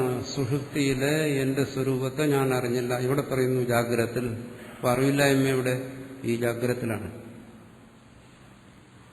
സുഷുപ്തിയെക്കുറിച്ചുള്ള തന്റെ സ്വരൂപത്തെക്കുറിച്ചുള്ള അറിവില്ലായ്മ ഈ ജാഗ്രതത്തിൽ. എന്തുകൊണ്ട്? ആ അറിവില്ലായ്മയും തന്റെ അറിവിന് വിഷയമാണ്. ഏത് സമയത്ത് ഏതവസ്ഥയിലെ അറിവിന്? ഈ ജാഗ്രതത്തിലെ അറിവിന് വിഷയമാണ്. അതിവിടെയാണ് അറിവില്ലായ്മയുള്ളത്. ഇവിടെയുള്ള അറിവില്ലായ്മയെ ആശ്രയിച്ചാണ് സുഷുപ്തിയിൽ തന്റെ സ്വരൂപത്തെ അറിയില്ല എന്ന് പറയുന്നത് അത് സുഷുപ്തിയിലുള്ള അറിവില്ലായ്മയെ ആശ്രയിച്ചിട്ടല്ല. അത് സാധ്യമല്ല. അത് ഏതുപോലെയാണ്? ഒരു ഉദാഹരണം പറഞ്ഞു കഴിഞ്ഞാൽ, രാത്രിയിൽ ആകാശത്ത് ചന്ദ്രൻ പ്രകാശിക്കുന്നു. കണ്ണുള്ള ഒരാൾ ഇതിനെ ആകാശത്തിലേക്ക് നോക്കി ചന്ദ്രനെ കാണുന്നില്ല. മറ്റൊരാൾ ചോദിക്കുന്നു, നീ ചന്ദ്രനെ കണ്ടോ? കണ്ടില്ല. അതെന്താ കാണാത്ത? ഞാൻ കാണുന്നുണ്ടല്ലോ. എനിക്ക് ചന്ദ്രനെ കുറിച്ചുള്ള അറിവില്ല, കണ്ണുകൊണ്ട് കണ്ടറിയാൻ കഴിയുന്നില്ല. അപ്പോൾ അയാൾ മനസ്സിലാക്കുന്നു എന്തോ തകരാറുണ്ട് തന്റെ കണ്ണിന്. എന്താ തകരാറ്? തിമിരം കൂടിപ്പോയി. തിമിരം വന്ന് കണ്ണിനെ പൂർണ്ണമായും മറച്ചു. അപ്പോൾ തന്നിലുള്ള തിമിരം ആകാശത്തിലുള്ള ചന്ദ്രന്റെ പ്രകാശത്തിന് തടസ്സമായിരിക്കുന്നു. ഇവിടെ അയാൾ പറയുകയാണ്, ചന്ദ്രന് തിമിരം ബാധിച്ചതുകൊണ്ടാണ് എനിക്ക് കാണാൻ വയ്യാത്തതെന്ന് പറഞ്ഞാൽ എങ്ങനെയിരിക്കും? എന്തബദ്ധമായിരിക്കും? അതുപോലെയാണ് പറയുന്നത്, സുഷുപ്തിയിലെ അജ്ഞാനം കൊണ്ട് ഞാൻ ആ സുഷുപ്തിയിലെ ആത്മാവിനെ അറിയുന്നില്ല എന്ന് പറയുന്നു. ചന്ദ്രനിലെ തിമിരം കൊണ്ട് ചന്ദ്രനെ അറിയുന്നില്ല എന്ന് പറയുന്ന പോലെയാണ്. ഇവിടെ അറിയാത്തവന്റെ കണ്ണിനാണ് കേട്. അവിടെ എന്താണ്? സുഷുപ്തിയിൽ അവൻ സ്വയം പ്രകാശനായിരിക്കുന്നു, ഏകനായിരിക്കുന്നു, അദ്വൈതനായിരിക്കുന്നു. എന്തിന്? പരമാത്മാവിനോട് ഏകീഭൂതനായിരിക്കുന്നു. പക്ഷെ ആ ഒരവസ്ഥ തന്നെ ജാഗ്രതത്തിലും അവന്റെ അവസ്ഥ. ജാഗ്രതത്തിലും അവനെ അറിയാൻ കഴിയുന്നില്ല. ജാഗ്രതത്തിലിരുന്നു കൊണ്ട് ആ സുഷുപ്തിയിലെ ആ ഏകവും അദ്വൈതവുമായ ഭാവത്തെ അറിയാൻ ശ്രമിച്ചാലും അറിയാൻ കഴിയുന്നില്ല. കാരണം അജ്ഞാനം ഇവിടെയാണ്. എവിടെയാണോ അജ്ഞാനത്തെ അറിയുന്നത് അവിടെയാണ് അജ്ഞാനം. അപ്പോൾ ഒരു അജ്ഞാന അന്വയം, അജ്ഞാനബന്ധം അത് ജാഗ്രത, സ്വപ്ന, സുഷുപ്തികളിലെല്ലാം ഉണ്ട്. അജ്ഞാനബന്ധമുണ്ട്. ആർക്ക്? ഈ പരമാത്മാവ്. എന്താ അത്? തന്റെ അനുഭവമാണ്. എന്താ അനുഭവം? അറിയുന്നില്ല എന്നുള്ള അനുഭവം. എങ്ങനെയാണോ ശ്രുതി ബോധിപ്പിക്കാൻ എന്നത് ആ ഏകാത്മ്യം, ആ ബോധം ഉണ്ടാകുന്നില്ല. ജാഗ്രതത്തിലുമില്ല, സ്വപ്നത്തിലും. ഇവിടെ പറയുന്നത് സുഷുപ്തിയിലും അത് അപ്രമേയമായി തന്നെ ഇരിക്കുന്നു. സുഷുപ്തിയിലെ ആത്മാവിനെ കുറിച്ച് നമുക്കൊരിക്കലും സുഷുപ്തി ചർച്ച ചെയ്യാൻ വയ്യ. അതൊരു പോരായ്മയാണ്. അതെല്ലാം ചർച്ചകളെല്ലാം ജാഗ്രതത്തിലാണ്. അത് ചർച്ച ചെയ്യുമ്പോൾ വരുന്ന ഒരു പോരായ്മ, ന്യൂനത, ജ്ഞാനം, അജ്ഞാനം, സത്, അസത്ത്, ഇങ്ങനെയുള്ള വ്യവഹാരങ്ങൾക്കെല്ലാം അതീതമായിരിക്കുന്ന സുഷുപ്തിയെക്കുറിച്ച് ഈ വ്യവഹാരത്തിലൂടെ ചർച്ച ചെയ്യുന്നു. വ്യവഹാര അതീതമായിരിക്കുന്ന സുഷുപ്തിയെക്കുറിച്ച് ഈ വ്യവഹാരത്തിലൂടെ ചർച്ച ചെയ്യുന്നു. അതാണ് ഇവിടത്തെയും വിഷയം. ഈ വ്യാവഹാരികമായ അനുഭവങ്ങളിലൂടെ നിങ്ങൾക്ക് പരമാർത്ഥത്തെ ബോധിക്കാൻ കഴിയുമോ? കഴിയും എന്നാ പറയും.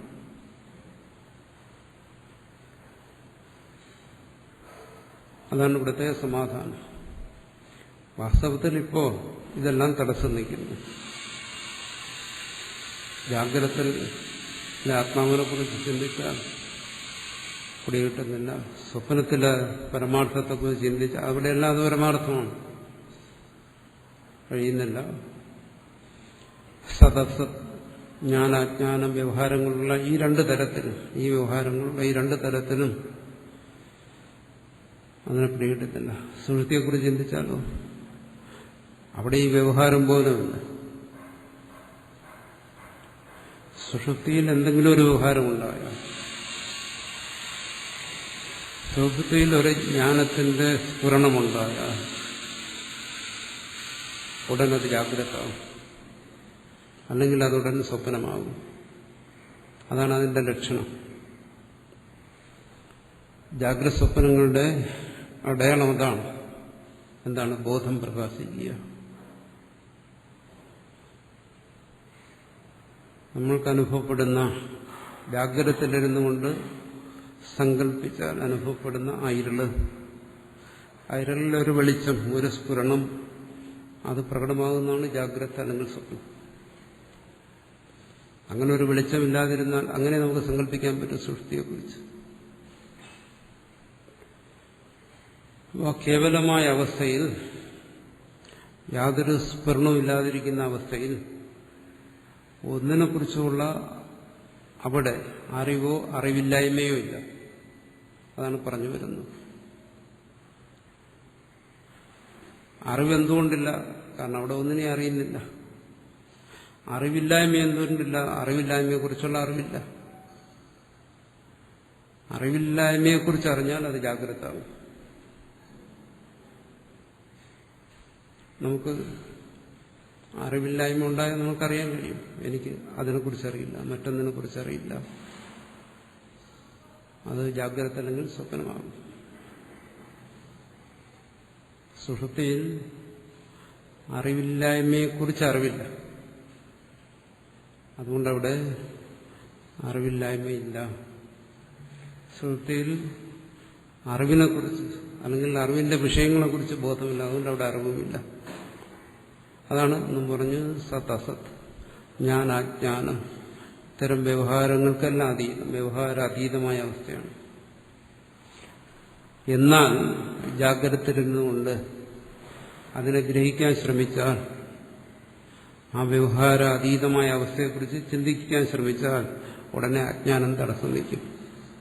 ഒരു അജ്ഞാന ബന്ധം അവിടെ വരും. അതാണ് ഇവിടെ പറഞ്ഞിരിക്കുന്നത്. എന്ത്?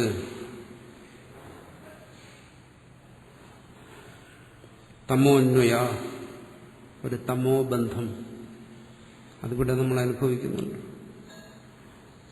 തന്റെ വാസ്തവ സ്വരൂപത്തെ അറിയാൻ ശ്രമിക്കുമ്പോൾ തനിക്ക് അനുഭവമായി വരുന്ന എന്താണ്? ഒരു അറിവില്ലായ്മയാണ്.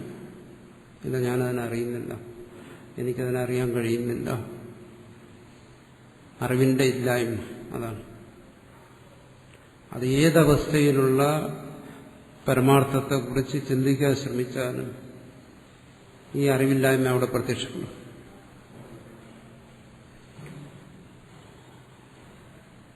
ഇവിടെ ഇത് പറയുന്നത് അങ്ങനെ ഒരു അറിവില്ലായ്മ ജാഗ്രതയിൽ പ്രത്യക്ഷപ്പെടുന്നതുകൊണ്ട്, ആ അറിവില്ലായ്മ ഈ പരമാർത്ഥത്തെ ബോധിക്കുന്നതിന് തടസ്സം നിൽക്കുന്നതുകൊണ്ട് ഈ അറിവില്ലായ്മയെ ഇല്ലാതാക്കുന്ന ഒരറിവ് വേണം. ജ്ഞാനത്തിന്റെ ആവശ്യകതയെക്കുറിച്ച് പറയുകയാണ്. എന്തിനൊരു ജ്ഞാനം? അതാണ് നേരത്തെ ചോദിച്ചത്. അത് വേണം.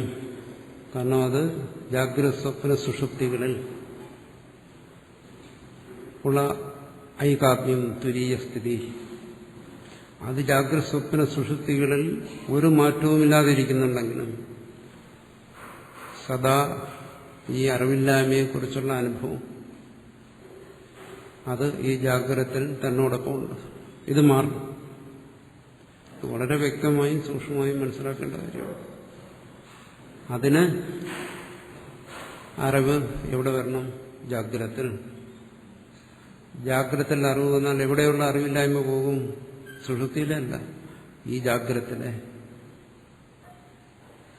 ഇനി വേറെ എവിടെയെങ്കിലുമുള്ള അറിവില്ലായ്മ പോകുമെന്ന് പറഞ്ഞാൽ, ഈ മുറിയിൽ വെളിച്ചം വന്നാൽ അടുത്ത മുറിയിലെ ഇരുള് പോകുമെന്ന് പറയുമ്പോഴാണ്. ഈ മുറിയിൽ വെളിച്ചം വന്നാൽ ഇവിടെയുള്ള ഇരുള് പോയാൽ മതി. താൻ അജ്ഞനായിരിക്കുന്ന ഇപ്പോഴാണ്, ഈ സമയം. അതെവിടെയാണ് അറിവില്ലായ്മ? തന്നിലാണ്. അപ്പോൾ തന്നിൽ ഈ കാലത്ത് ഈ അവസ്ഥയിൽ ഇതിലാണ് ഇരിക്കുന്നത് അറിവില്ലായ്മ. അതിനെ തന്നിൽ തന്നെ വരുന്ന വെളിച്ചം, ഈ കാലത്ത് തന്നെ വെളിച്ചം, അതില്ലാതാക്കണം. അത് വേറെ ഏതെങ്കിലും ഒരു അവസ്ഥയിലല്ല സംഭവിക്കേണ്ടത്. സമാധിയോ അല്ലെങ്കിൽ മറ്റെവിടെയെങ്കിലും പോയിട്ടല്ല സംഭവിക്കേണ്ടത്. ജാഗ്രതത്തിൽ തന്നെ സംഭവിക്കണം. അത് ഇവിടെ വ്യക്തമാക്കുകയാണ്. ഇക്കാര്യം മുമ്പ് ശാസ്ത്രത്തെ ഉദ്ധരിക്കാതെ ഞാൻ പറഞ്ഞു. ഇപ്പോൾ അത് ശാസ്ത്രത്തെ ഉദ്ധരിച്ചുകൊണ്ട് പറയും. അപ്പോൾ ജാഗ്രത സ്വപ്നങ്ങളിലും സുഷുപ്തിയിലും ഈ ബോധം ഇല്ല, അതായത് അബോധമുണ്ട്. ആ അബോധത്തിൽ നിന്നുകൊണ്ട് ഈ പ്രപഞ്ച വ്യവഹാരം, പ്രപഞ്ച പ്രതീതി എല്ലാം നടന്നു പോകുന്നു. അതുകൊണ്ട് ഇവിടുത്തെ ബോധം, ഈ ജാഗ്രതത്തിലെ ബോധം കൊണ്ട് ആ ബോധത്തെ ഇല്ലാതാക്കണം. ആണ് ഇനി അടുത്ത് പറയുന്നത്. നഹി പ്രമാണഭൂമോ ഐകാത്മ്യം വിരോധാന്ന പ്രതീയത്തെ തമോന്വയ അപ്രമേയത്വ തഥാഭാവേ വിജ്ഞക്ഷ്യത്തെ. ഇത് ജാഗ്രത സ്വപ്ന സൃഷ്ടികളെ കുറിച്ച് പറയണം. ആ പേരെടുത്ത് പറഞ്ഞില്ല, പക്ഷെ അതാണ്.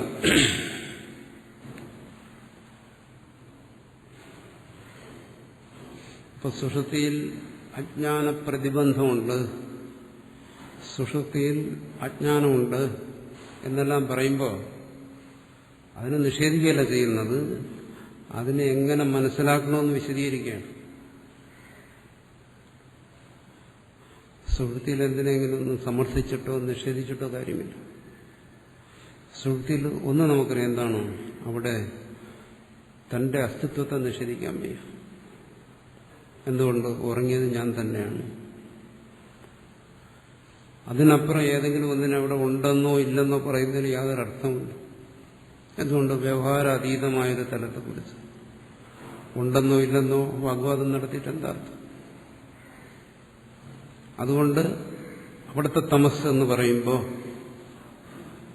അത് പറയുന്നത് ജാഗ്രതത്തിലാണെന്നും ജാഗ്രതത്തിലിരുന്നുകൊണ്ടാണ് ആ തമസിനെ കുറിച്ച് മനസ്സിലാക്കേണ്ടതെന്നും എന്നാദ്യം മനസ്സിലാക്കും.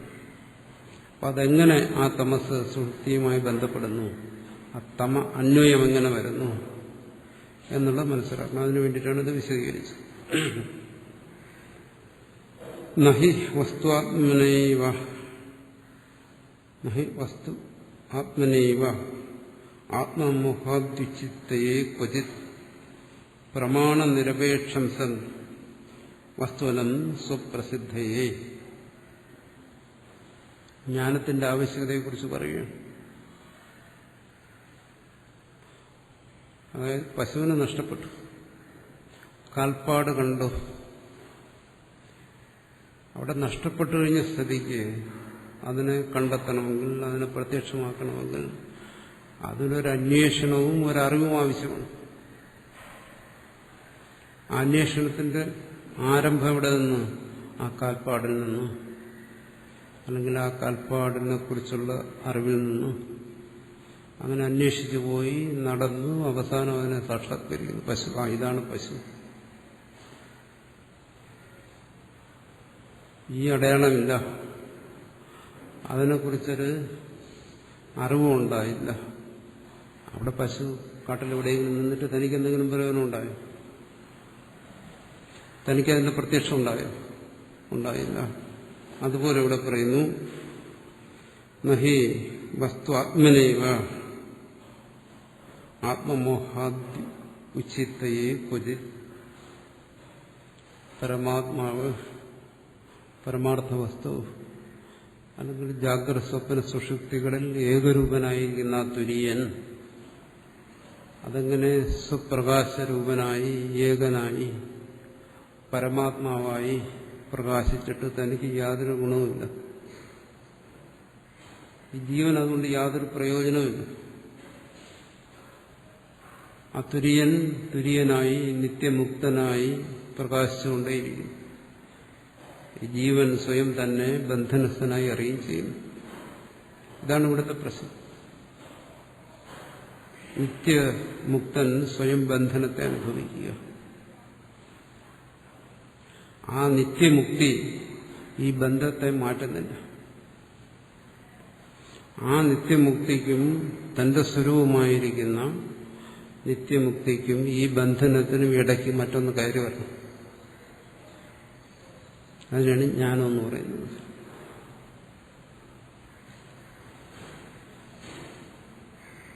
ആത്മാവ്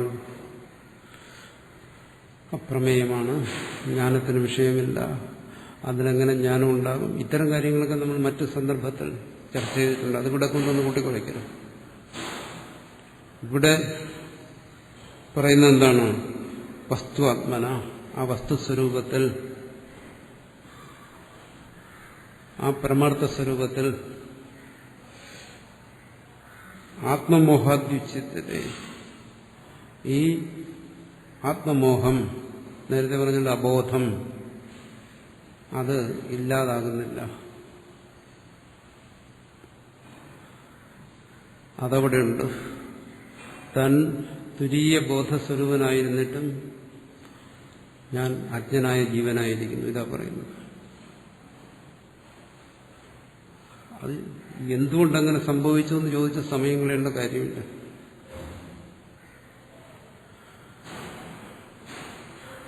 കാരണം അനാദിയായ ഒരു പ്രശ്നത്തിന് ചോദ്യം ചോദിച്ചു കഴിഞ്ഞാൽ അത് അനവസ്ഥയിലേക്ക് പോകും.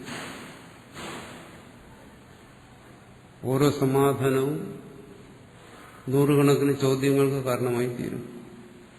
അതിലെ ഓരോ ചോദ്യത്തിന്റെ സമാധാനം വീണ്ടും നൂറുകണക്കിന് ചോദ്യത്തിന് കാരണമായി തീരും. അനവസ്ഥയിലേക്ക് പോകും. അതുകൊണ്ട് അതെങ്ങനെ സംഭവിച്ചു? തുര്യനിൽ എങ്ങനെ ഈ ബന്ധം വന്നു? ഈ ജാഗ്രത് ബന്ധം, സ്വപ്നബന്ധം, ഇതെങ്ങനെ വന്നു? പ്രാണബന്ധം, പ്രാണബന്ധനം ഹി സൗമ്യമന, അവിടെ പറഞ്ഞില്ല. ഇതൊരു ബന്ധനമാണെന്ന് കണ്ടു.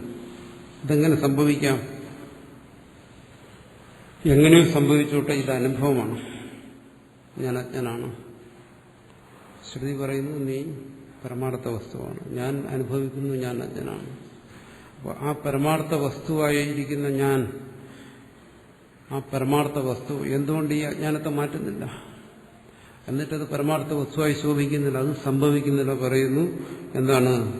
ന ക്വചിത്, ആ വസ്തു ഈ അജ്ഞാനത്തെ നീക്കുന്നതിന് പര്യാപ്തമല്ല. സാധാരണ പറയുന്ന ദൃഷ്ടാന്തമാണ്. ആ വിളക്കിന്റെ ചുവട്ടിലൊരു ചെറിയ നിഴലുണ്ട്, അതിനെ മാറ്റാൻ ആ വിളക്കിന് കഴിയുന്നില്ല. അത് സ്വയം പ്രകാശ സ്വരൂപമാണ്, അതിന് വിരോധിയാണ് ഇരുള്. പ്രകാശം ഇരുളിനെ നശിപ്പിക്കുന്നതാണ്. ഇതൊക്കെയാണ് പരമാർത്ഥം. എന്നാലും അത് സംഭവിക്കുന്നു. വെളിച്ചം എന്തായാലും ഇരുളിനെ നശിപ്പിക്കേണ്ടതാണ്. പക്ഷേ സായുസന്ധിയിൽ അവർ രണ്ടുപേരും ഒന്നിച്ചിരിക്കുന്നു. നിഴലും വെളിച്ചവും ഇടകലർന്നിരിക്കുന്നു. ഇതെന്തുകൊണ്ട് സംഭവിക്കുന്നു? അത് അന്വേഷിച്ചിട്ട് കാര്യമില്ല. ഇത് മാറ്റാൻ വല്ല വഴിയുണ്ടോ എന്ന് പറയുന്നത് അങ്ങനെ സംഭവിക്കുന്നില്ല. താൻ പ്രകാശസ്വരൂപനായിരുന്നിട്ടും തന്നിലിരിക്കുന്ന അജ്ഞാനത്തെ തന്റെ സ്വരൂപമായ പ്രകാശം നശിപ്പിക്കുന്നില്ല. അതാ പറയുന്നത്. അതുകൊണ്ട് താൻ ഒരു പ്രകാശത്തെ അന്വേഷിച്ച് കിടക്കുന്നു. വിളക്കിന്റെ ചുവട്ടിലെ ഇരുട്ടിനെ മാറ്റാൻ വേണ്ടി ടോർച്ച് അടിക്കുന്നു. ടോർച്ച് അടിച്ചു കഴിഞ്ഞാൽ അതൊന്നും നശിക്കും. അതാണ് താൻ ഈ വെളിച്ചത്തെ അന്വേഷിച്ച് നടക്കുന്നത്. തന്റെ ഇരുളിനെ മാറ്റാൻ ഏതാ വെളിച്ചത്തെ അന്വേഷിക്കുന്നവൻ ആരാണ്? പരമാർത്ഥത്തിൽ അത് പ്രകാശരൂപനാണ്, നിരപേക്ഷമായ സ്വയം പ്രകാശരൂപനാണ്. പക്ഷെ അത് സംഭവിക്കുന്നു എന്നാണ്, മറിച്ചൊട്ട് സംഭവിക്കുന്നുമില്ല. വസ്തുവാത്മന മോഹാദ്വിച്ഛിത്തയെ ക്വചിത് പ്രമാണനിരപേക്ഷം സദ്വസ്തു അലം സ്വപ്രസിദ്ധയെ. ഈ മോഹത്തെ മാറി താൻ സ്വയം പ്രകാശസ്വരൂപനാണെന്ന് ഗ്രഹിക്കാൻ, അതാണ് സ്വപ്രസിദ്ധി. ഈ കോലാഹലങ്ങളൊന്നും തന്നിലില്ല, തന്നിൽ പ്രപഞ്ചമില്ല, തന്നിൽ സംസാരമില്ല, താൻ ബന്ധനസ്ഥനല്ല, താൻ നിത്യമുക്തനാണ്. ഇതാണ് സ്വപ്രസിദ്ധി.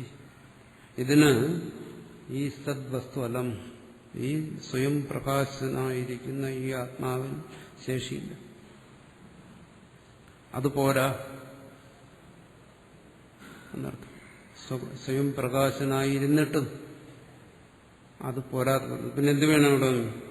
പ്രമാണനിരപേക്ഷം. അതിന് പ്രമാണം വേണം.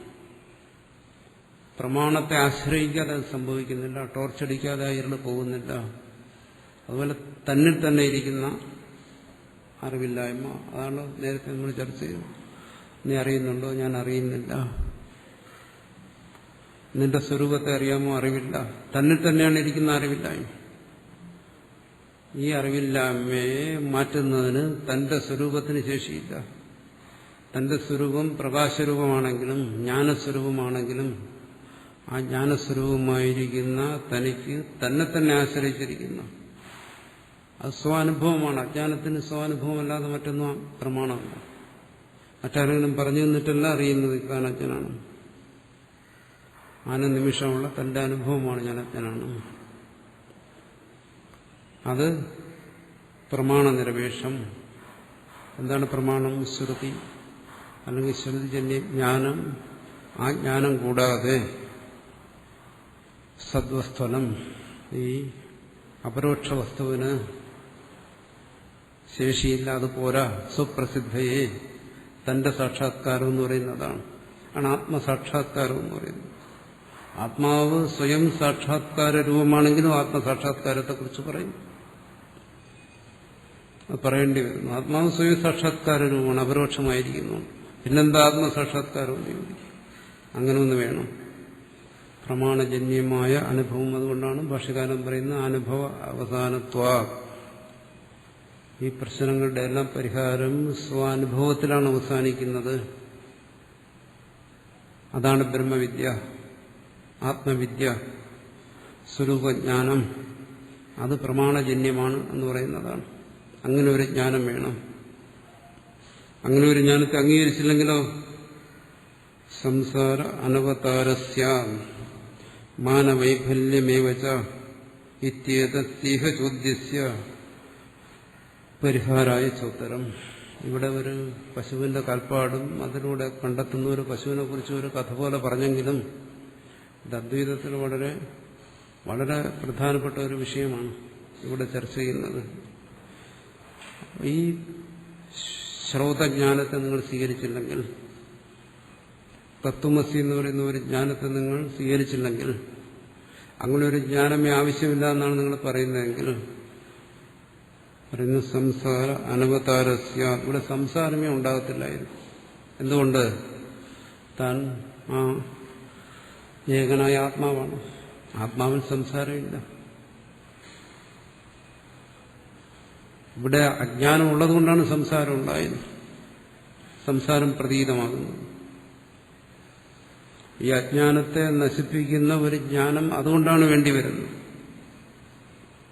അപ്പൊ അങ്ങനെ ഒരു ജ്ഞാനത്തിന്റെ ആവശ്യമില്ല. അങ്ങനെ ഒരു ജ്ഞാനം കൊണ്ട് നശിക്കേണ്ട ഒരു അജ്ഞാനം ഇല്ലെന്ന് പറഞ്ഞാൽ അതിന്റെ അർത്ഥം സംസാരം ഇല്ലെന്നാണ്. അത് അനുഭവത്തിന് വിരുദ്ധമായി.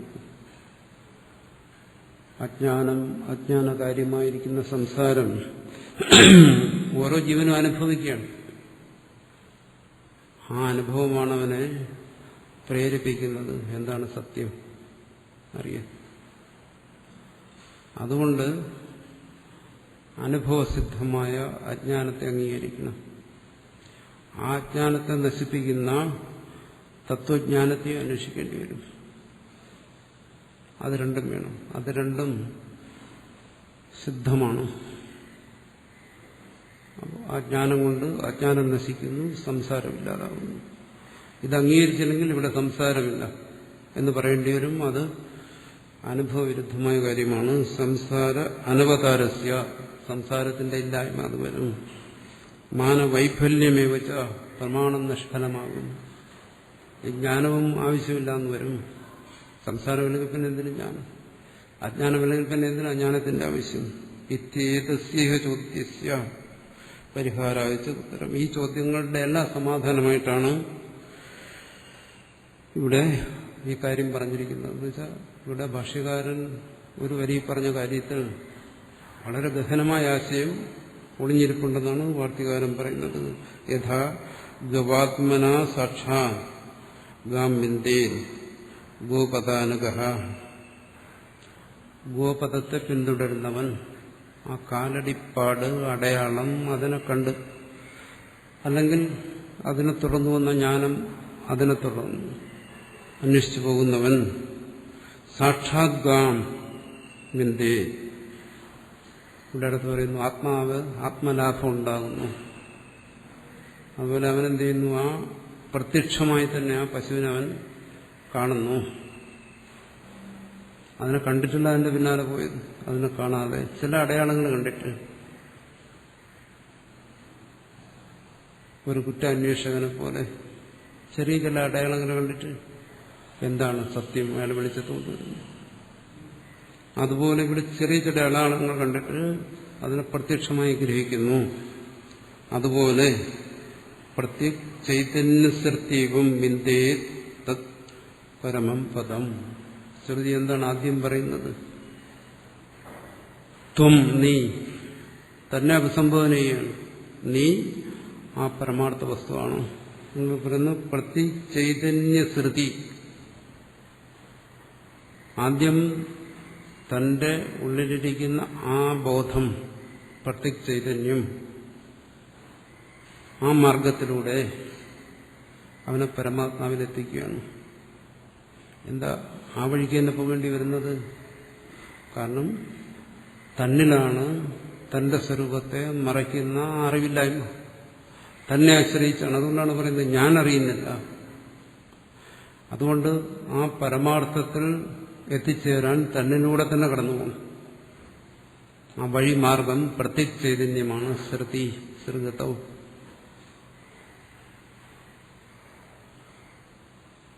അതിന് സാധാരണ പറയും ത്വം പദാർത്ഥ ശോധന എന്നെല്ലാം പറയും. തന്നെ വ്യക്തമായി ഗ്രഹിക്കുക.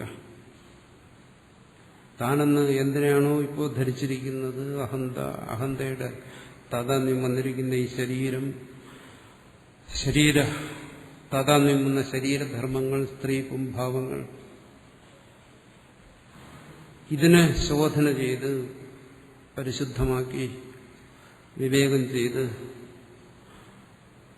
തന്റെ പരിശുദ്ധ ഭാവത്തെ ഗ്രഹിക്കുന്നതിന് തടസ്സമായിരിക്കുന്ന അറിവില്ലായ്മയെ നീക്കി. ശ്രുതിയുടെ മാർഗം അതാണ്. ശ്രുതിയുടെ ശ്രവണ മനന നിധ്യാസനങ്ങൾ അതിനു വേണ്ടിയിട്ടാണ്. അതിനോട് പറയുന്നത് പ്രത്യക് ചൈതന്യസൃത്യ, ആത്മബോധത്തിലൂടെ എന്ത് ചെയ്യുന്നു? വിന്ദേ തത് പരമം പദം, ആ പരമാത്മബോധത്തെ പ്രാപിക്കുന്നു. രണ്ടും ഒന്നാണ്. ആത്മബോധം തന്നെ പരമാത്മബോധമായി മാറുന്നു. അത് തന്നിൽ തുടങ്ങുന്നു. അതാണ് നമ്മൾ പലപ്പോഴും പറഞ്ഞിട്ടുള്ളത്. ഇത് അന്തർമുഖമായ മനനമാണ്. തന്നെ കേന്ദ്രീകരിച്ചുള്ള വിചാരമാണ്. തന്നിലുള്ള നിധ്യാസനമാണ്. ബാഹ്യ വിഷയഗ്രഹണമല്ല. വിഷയഗ്രഹണവുമായിട്ടൊരു ബന്ധമില്ല. പഠനവുമായിട്ട് ഇതിന് ബന്ധമില്ല. ഇത് ശാസ്ത്രഗ്രഹണമല്ല. ഇതിനെ സംബന്ധിച്ച് ശാസ്ത്രഗ്രഹണം എന്ന് പറയുന്നത് പരമാബദ്ധമാണ്. ഇത് ശാസ്ത്രഗ്രഹണമല്ല. ശാസ്ത്രഗ്രഹണം എന്ന് പറഞ്ഞാൽ ശബ്ദാർത്ഥജ്ഞാനഗ്രഹണമാണ്. ഇവിടെ അതല്ല സംഭവിക്കുന്നത്. ഇവിടെ എന്താ സംഭവിക്കുന്നത്? തന്നെക്കുറിച്ചുള്ള ഗ്രഹണമാണ്. തന്നിൽ തന്നെയുള്ള മറയെ നീക്കുന്നതാണ്. അതിന് എങ്ങനെ? ശ്രുതി പ്രമേയമുണ്ടാക്കുന്ന പ്രമാണം, യഥാർത്ഥ ബോധത്തെ തരുന്ന ഉപദേശം, അതിലൂടെ തന്നിലുള്ള അറിവില്ലായ്മയെ മാറ്റി അവിടെ സാക്ഷാത്കരിക്കുന്നു. തത്വമസി, സദേകത്വജ്ഞാനം. അതിന് ഈ ഒരു ജ്ഞാനം ആവശ്യമാണ്. അതിനാണ് പശുവിന്റെ ദൃഷ്ടാന്തത്തെ പറഞ്ഞത് എന്നാണ്.